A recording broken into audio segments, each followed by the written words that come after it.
Hi, everybody. Welcome to the Overeaters Anonymous Recovery from Relapse meeting. Today is the 17th of August, 2021. And today I'm absolutely delighted to welcome the lovely Sammy H to share her experience, strength and hope. Sammy has been in OA for quite a while and lives in Cambridge in the UK. And I will let her tell you her story. Take it away, Sammy. Thank you. Would help if I unmuted. Yeah, thank you for inviting me, and it's great to be able to do service. I really appreciate that, and thank you for your service, Rita and Lee and everybody else that does service in this meeting. And thanks everybody for coming along and making the meeting possible. You know, we get well together. We need each other.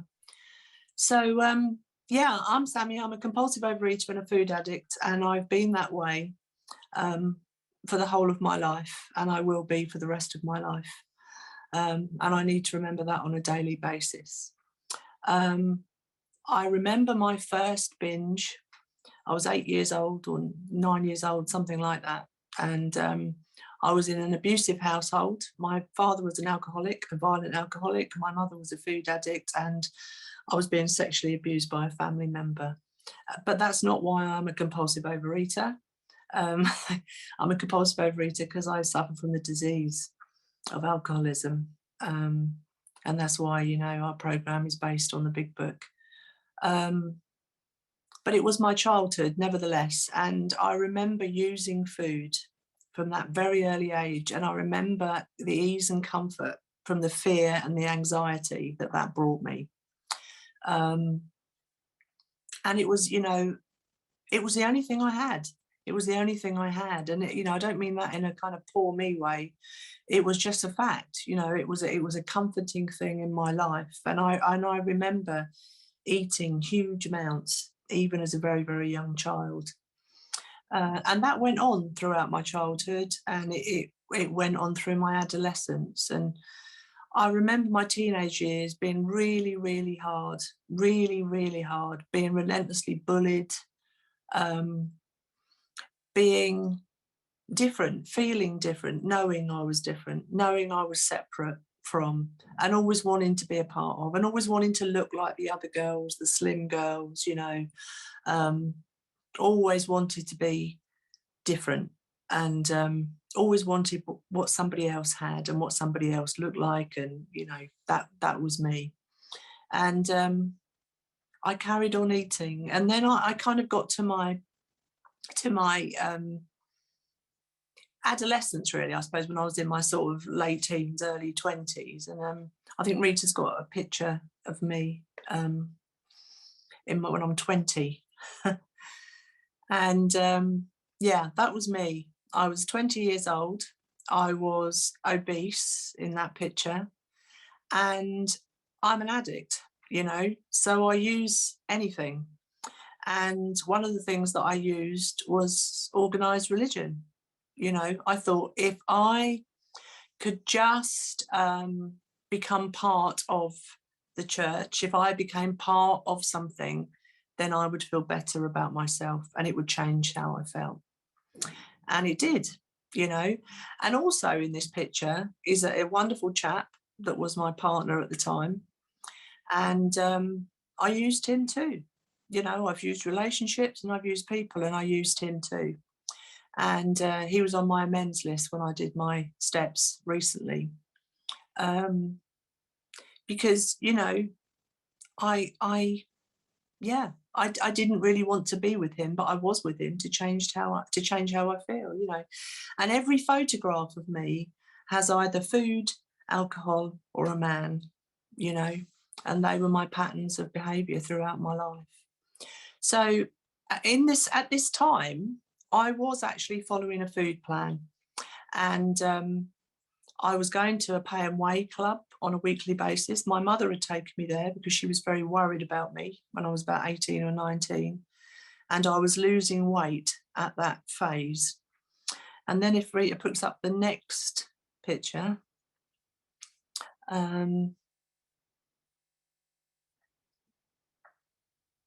yeah, this is me in a right-sized body for the one and only time up until this point. Now I'm in a right-sized body, but I got down to a right-sized body, And then I didn't need the man anymore, you know, because I could get whatever man I wanted to get, you know. But I always knew, although I was following this food plan, that at some point I was going to be back in the food. I just knew it intuitively. And I don't know how I knew that, but I always knew that I was white knuckling. And I always knew that I was kind of, you know, restricting to a certain extent, and that I was going to go back into the food. And I picked up the food again. So if you can share the next picture, Rita.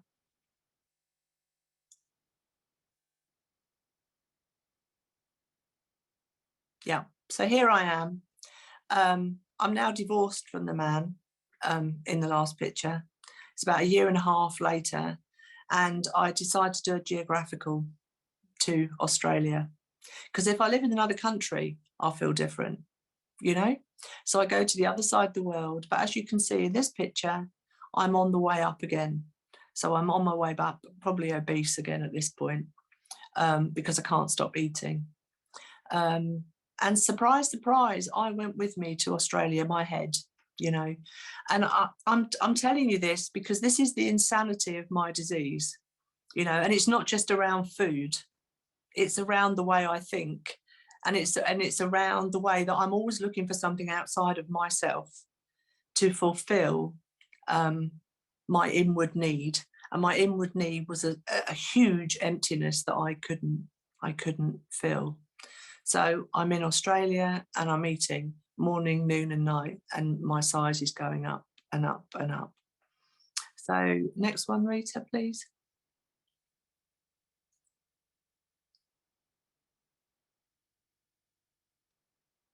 So yeah, this just shows you the progression of my disease.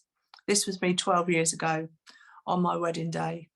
My husband proposed to me. And the first thing that went into my head is, oh my goodness, what am I going to wear? Not, oh, this wonderful man has just asked me to marry him. Isn't that wonderful? You know, we're going to have this happy life together. Oh no, what am I going to wear? And in this photograph, I'm probably about 340 pounds or something like that. And, you know, in various stages up and down, if you looked at me in photographs, you know, I lost weight, I gained weight, I lost weight, I gained weight. But in the latter stages of my disease, I couldn't stop eating, and I was eating morning, noon and night. And I was like a junkie, really. You know, I had food hidden around the house. It was just me and the food, and I couldn't stop. And I wasn't really interested in anybody or anything very much. I just wanted my next fix. And that was what life became for me. It was lonely, it was isolating, and it was scary. You know, it was really, really scary. And I wanted to stop at times, but couldn't stop. So I came into OA 20 years or so ago. I was there for 5 years. I didn't follow the program. I didn't get a sponsor. I didn't work the steps, and it didn't work. Surprise, surprise.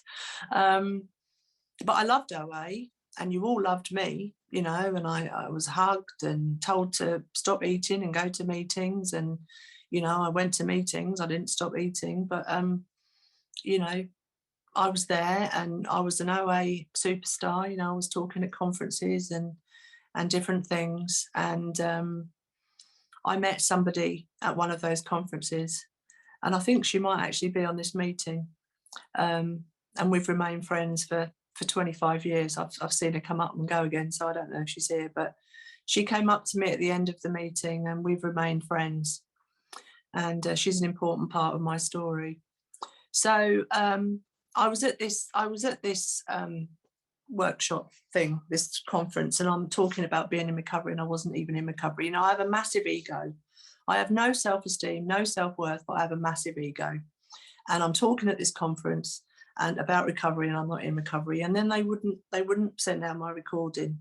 And I was so furious with OA that I left. I left in a huff, and I was in the wilderness for the next 20 years. And my weight just ballooned and ballooned and ballooned. But worse than that was the craziness, you know, the madness, the obsession, the delusional thoughts. You know, I was a victim. I was a victim of everybody and everything. And, you know, it was poor me, poor me, poor me. You know, all these people are doing this to me, you know. And I felt very sorry for myself, and I was very self-centered, and it was all about me. And I just ate, you know, continuously. I ate when I was happy. I ate when I was sad. I ate when it was bad. You know, I just ate, and I couldn't stop. And yeah, so eventually I end up, I'm disabled now because my body can't take it anymore, and I can't walk. I've lost all the feeling in my legs. I'm doubly incontinent. They're telling me I might lose my eyesight because I've got fat behind my eyes. My body is inflamed by the, you know, the amounts of sugar that I'm eating. And I'm in so much pain, and I can't get in and out of the car, and I can't get up the stairs, and I couldn't get in and out of bed. And I was 20 minutes left, Sammy. Thank you. And I was breaking toilet seats, and I was breaking garden furniture, and you know, I was worried that I was going to wet on people's sofas and stuff. You know, it was just, I was just chronically disabled, and I had a blue badge, and I couldn't function anymore. I needed care, really. You know, my husband had to lift things for me and do things for me. I couldn't look after myself anymore. And this friend, who I think is on here today, she rang me one day and she said to me, and you know, surely some of this has got to do with your eating and your weight, you know. And I won't swear on here, but the second word was off, you know. How dare you bring me into my reality, you know, how dare you bring me into my reality. But because she was one of us, and because I knew she understood what I was going through, you know, a little bit of light got in, I think, into the darkness, just a flicker, a match maybe of light got into the darkness. And she said, I'm going to send something to your inbox. And she sent me an email, and it was an American boot camp for chronic food addiction. And I cried for 3 days because the woman that ran the boot camp, I knew she was really one of us. She was a, you know, heavy duty addict, and she got it. So I enrolled on the boot camp, and I did that for 10 weeks. And the morning that I surrendered, can you put the next one up, please, Rita? The moment I surrendered, the day that I surrendered, this is me, okay? This is a woman who is spiritually dead. You can see the desperation in my eyes. I was done. The food had won. It had got me. There was nothing left to live for. You know, suicide would have been a happy release. I couldn't go on anymore.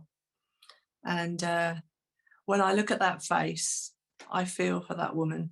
I really feel for that woman because, you know, my heart goes out to her because I was there, you know, and I cried out to whatever was out there. I didn't believe in anything particularly. I didn't understand what it was, but I just cried out, if there's a higher power out there, then you need to help me, because I don't know how I'm going to get through this day, because I didn't know how I was going to live without the food. I was terrified. It was all I'd known for 40 odd years. It was all I'd known, and I didn't know, you know, what I was going to do without it. But anyway, God graced me, you know, gave me the grace of an abstinent day. And that was over 2 years ago. And I dropped to my knees. Took me a long time to get up again, but I dropped to my knees. And I got through that. And I stayed in the boot camp for 10 weeks. We had intensive therapy and coaching and all sorts of things. And they handed me a food plan and said, eat this and eat that much of it. And I'm still doing that today. I needed that. I was too far gone to work out what my binge foods were. I was binging on everything. I was eating morning, noon and night, hand to mouth, hand to mouth. So, you know, I come out of the boot camp, and I need a lot of support. So I walked back into the doors of OA 20 odd years later. I thought I was far too good for OA. You know, I was still full of arrogance. I was still full of, you know, everything that is my character defects, really. apart from I wasn't eating. And then I realized then at that moment that food wasn't my problem. Abstinence is my problem. I can't live in the world without food. At that point, I just felt so exposed. I felt like my skin was on inside out. I felt like everybody could see into my soul, and everybody was going to know who I really was, and there was so much guilt and so much shame and so much fear. And I just felt so vulnerable, so vulnerable. And I thought, now I know why I eat. Now I know why I eat, because I can't live in the world without it. And I thought, I don't know what I'm going to do, because I can't live with it and I can't live without it. I'm just not going to be able to cope with this at all. And I can't pick the food up because I'm going to die. So I said to a woman in the room, and I don't think she believed this. I think she was just talking the talk, because she's not in OA anymore. But she said to me, you better pick up the big book and you better get on your knees and pray. And I thought, big book. Oh, yeah, I remember that. It's been sat on my shelf for 20 odd years, never been opened, brand new. And yeah, praying. I did that on the first day, and I'm abstinent. I thought abstinence was recovery. Let me tell you, abstinence is not recovery in my experience. Abstinence is hell without recovery. So I picked up the big book. I came home. There was nobody in my home group, very small meeting. There was nobody there with any recovery that could sponsor me. And but I needed to do something, because I was going to pick up the food. So I picked up the book and I started to read the first pages right from the beginning, the forward right through 164 pages. And I followed the instructions in the book, and I started to get some comfort. And eventually I had a spiritual awakening through those pages. I don't, recommend that you don't have a sponsor and sponsor yourself. But in those days, I didn't know what an online meeting was, and I'm not very technical, as Rita will tell you.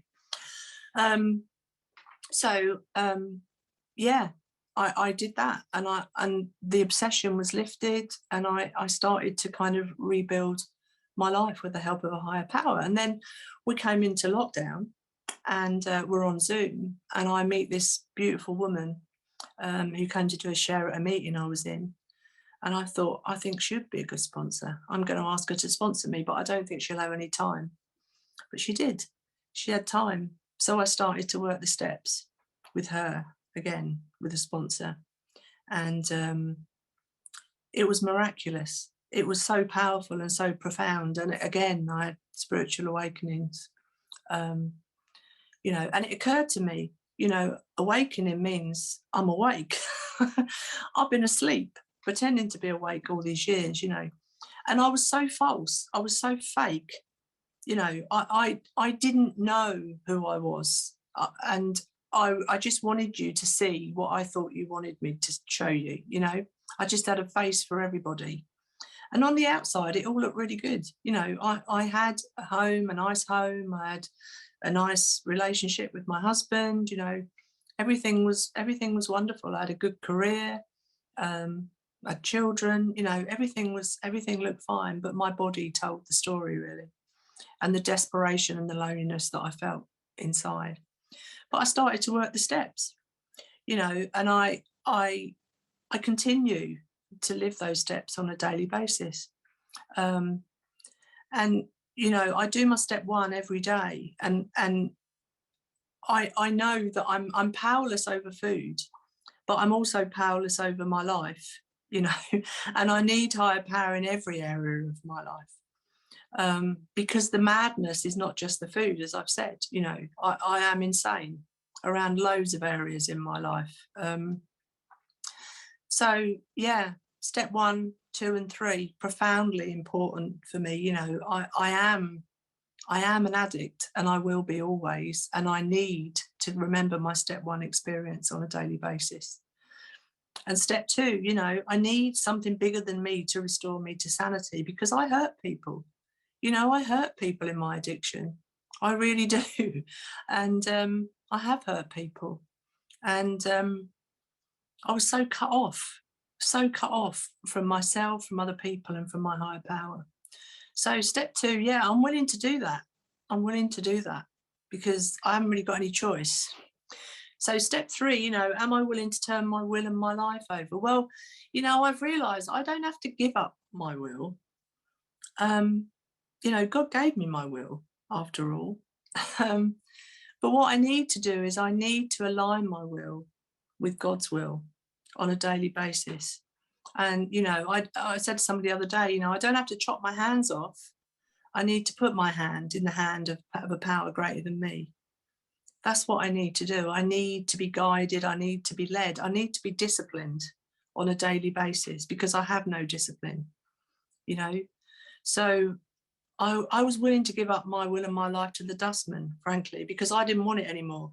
I'd done it for 40 odd years and it got me, you know, to that picture you've just seen and a 344 pounds and dying, you know, dying inside.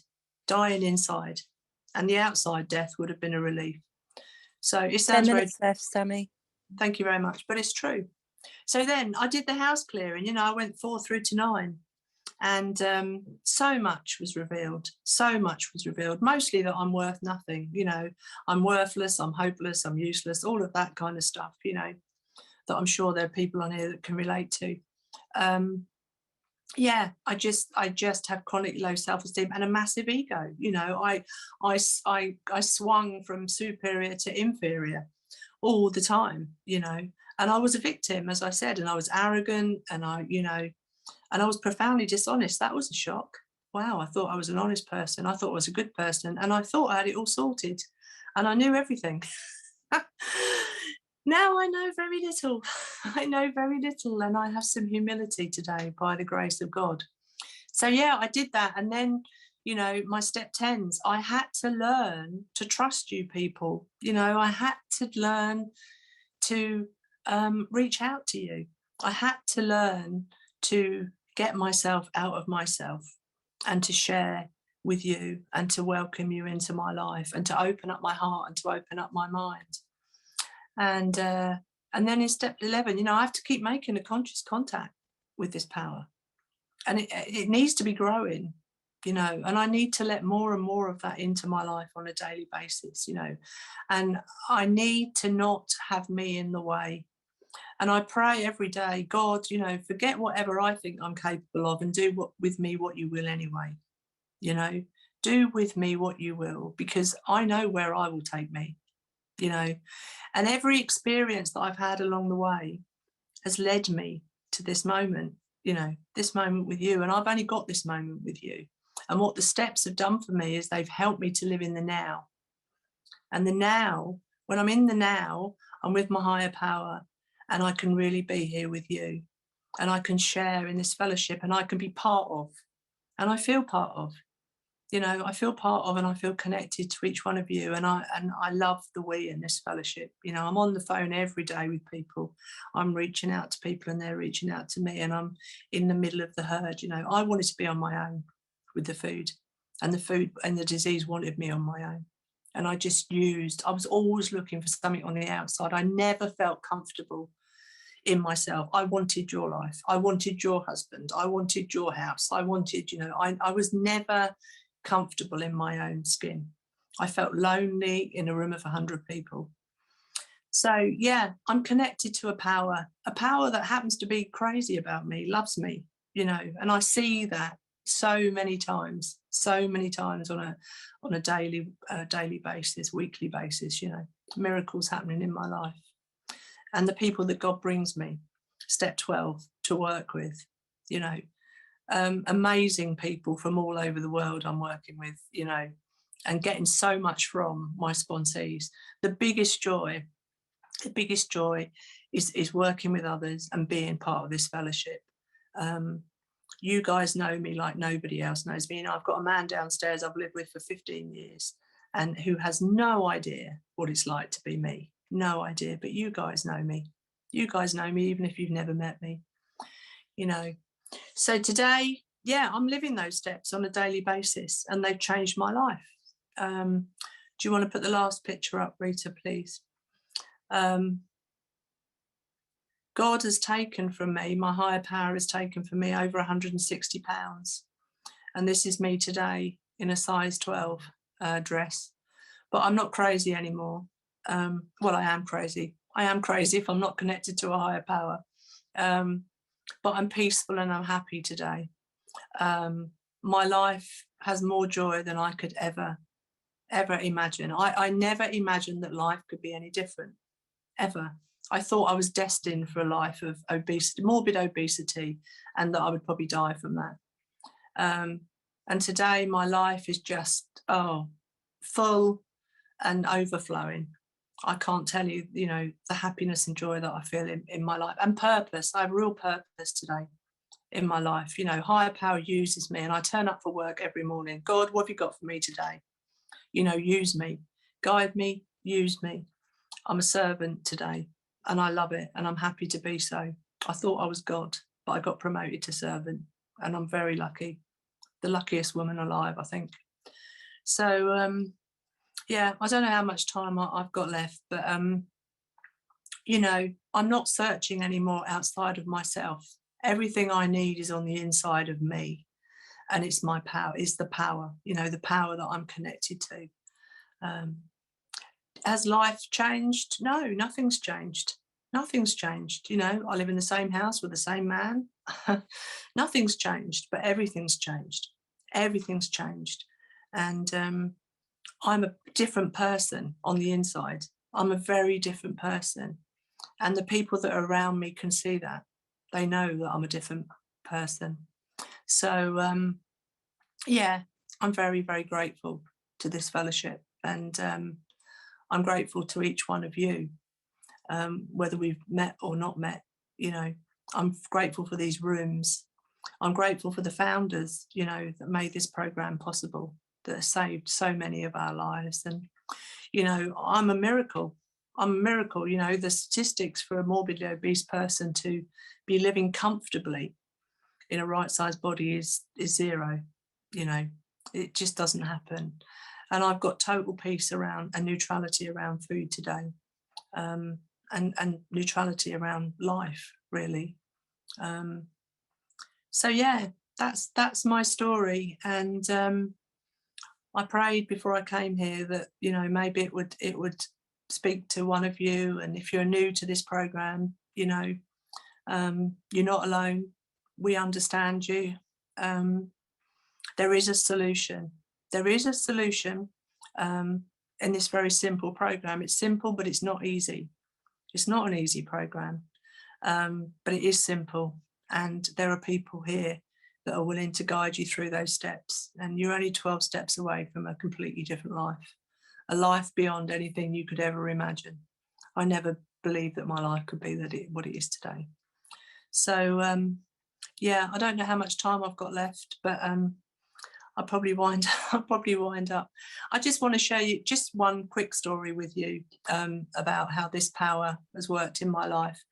I've had a very turbulent relationship with my mother all my life. She's a food addict, and she's very selfish, self-centered, needy person. I'm a food addict, very selfish, self-centered, needy person. She wanted me to be her mother. I wanted her to be my mother. We've been at war most of our lives, and there's been times in my life where I've absolutely detested my mother, and huge periods of time where we've not been in contact with each other, and she's not been what I want her to be, and vice versa. So anyway, I've been estranged from her for 6 years when I came back into program, and I'm sitting in my chair last summer, and I'm thinking to myself that I've been making some amends to people. This was before I got a sponsor, and I'm thinking I need to make amends to various people. And I'm sitting here one summer afternoon, and this voice in my head, it's clear as day, says to me, you need to get out of this chair and go and make amends to your 85-year-old mother. Now, you might say to me, well, how do you know that's a higher power? Well, all I can say is it definitely wasn't me, because there was no part of me that wanted me to go and see my mother. No part of me that wanted to go and see my mum. Anyway, it was higher power, so I better do what I'm told. I do that nowadays. I do what I'm told, what I'm instructed. So I got up, I got in the car. I didn't tell my husband. I didn't tell my daughter because I knew what they'd say. Is that really the right thing to do? You know, but anyway, I get in the car and I walk in my mum's back door. She's a little tiny lady now, a little old lady. And I walk in the door and I say, hello, Mum. I've come to have a cup of tea. And she started to cry. And I sat down on the chair. I made us a cup of tea. And I said, I've come to make amends, Mum.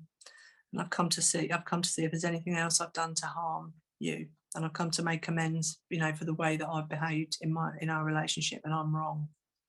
I'm wrong. And is there anything else I've done to harm you? And we sat and chatted.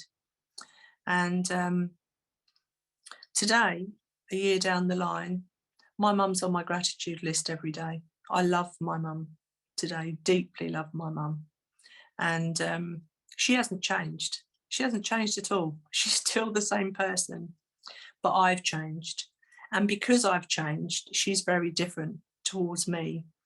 And we have a very lovely, warm, caring relationship today. And I'm so grateful for that. And I know that's absolutely nothing to do with me. Nothing to do with me whatsoever. So, yeah, I'm grateful. I'm grateful beyond words for the life that I have today.